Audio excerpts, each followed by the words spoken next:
My name is Emma, and I always thought family meant love, loyalty, and forgiveness. I was wrong, because sometimes the people who share your blood are the first to twist the knife.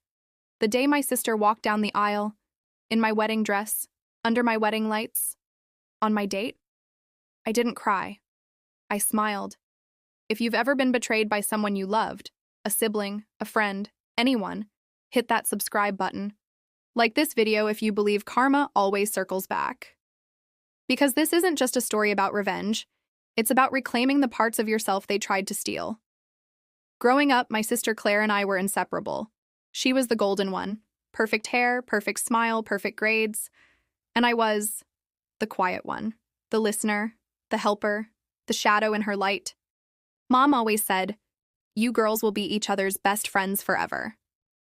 And for a long time, I believed her. When I met Daniel, I thought my luck had finally changed. He was kind, funny, gentle, the kind of man who held doors and remembered how I liked my coffee. After 3 years together, he proposed at sunset on my favorite beach. I said yes before he even finished the question. Planning the wedding felt like a dream. The venue by the lake, the fairy lights, the piano music Mom used to play. Even the dress, Mom's dress, the one she wore when she married Dad. It had been carefully stored in her cedar chest, still smelling faintly of lavender and thyme.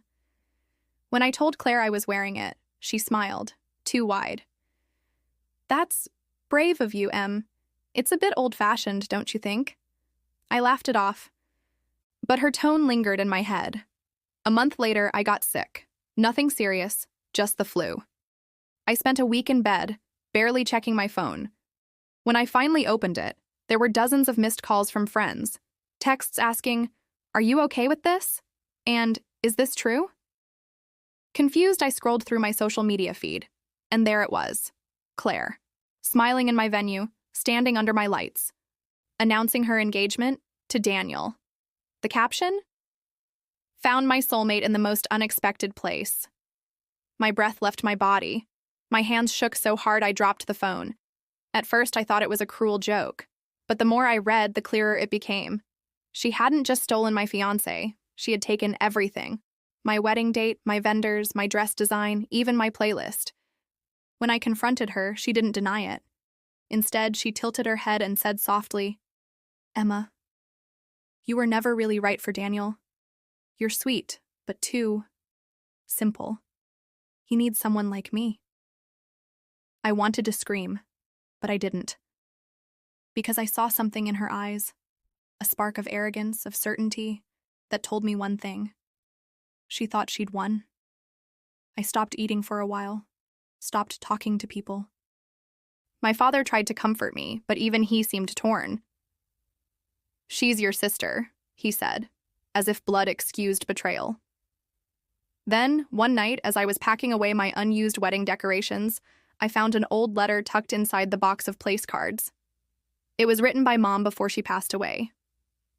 "To my girls, whoever wears this dress, remember, love built on lies never lasts. And truth always finds its way out." I cried for hours, but when the tears finally dried, I knew what I had to do. Mom's words weren't just advice, they were a map. For the next 2 months, I smiled. I congratulated them both publicly. I even offered to help plan the wedding. Claire was delighted.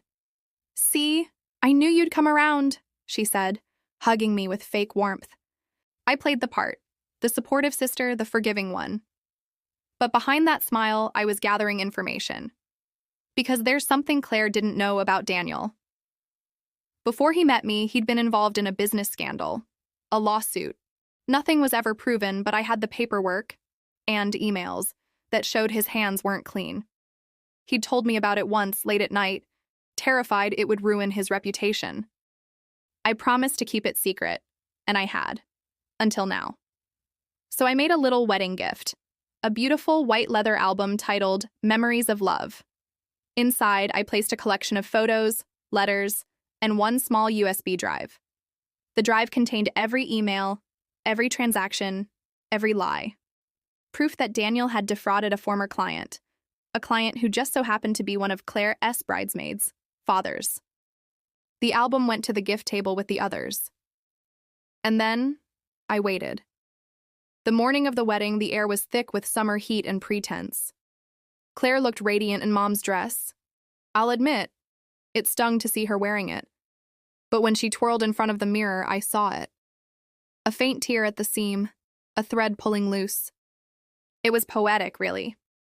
When she spotted me, she grinned. Don't be jealous, Em. You'll find someone someday. I smiled back. Oh, I'm sure I will, but not like this. During the reception, laughter filled the hall. Glasses clinked. The air smelled like roses and champagne. Then came the moment. The best man picked up the album, curious. Hey, what's this? He said, handing it to Daniel. Daniel opened it. At first, he smiled at the photos. Then his eyes caught on the documents. His face was drained of color. He looked at me, across the room, and I raised my glass. A few seats away, Claire leaned over his shoulder, reading. Her smile faded. Whispers spread like wildfire, then shouts. Her bridesmaid's father stood up, demanding answers. Cameras flashed, guests gasped. In one perfect moment, the illusion shattered. By nightfall, the wedding was over. Not with a honeymoon, but with headlines. Local entrepreneur exposed at his own wedding. Claire tried to call me, dozens of times, but I didn't answer. A week later, she came to my door, mascara streaked down her face. How could you? She cried. I looked her in the eye and said softly, You stole my future, Claire. I just returned the favor. Then I closed the door. A year later, I finally wore Mom's dress. Not for a wedding, for a photo shoot on the beach. The fabric fluttered in the wind, soft and free. I didn't need a groom. I didn't need a ring. All I needed was peace. And that, finally, was mine. Because sometimes revenge isn't about ruining someone else's life.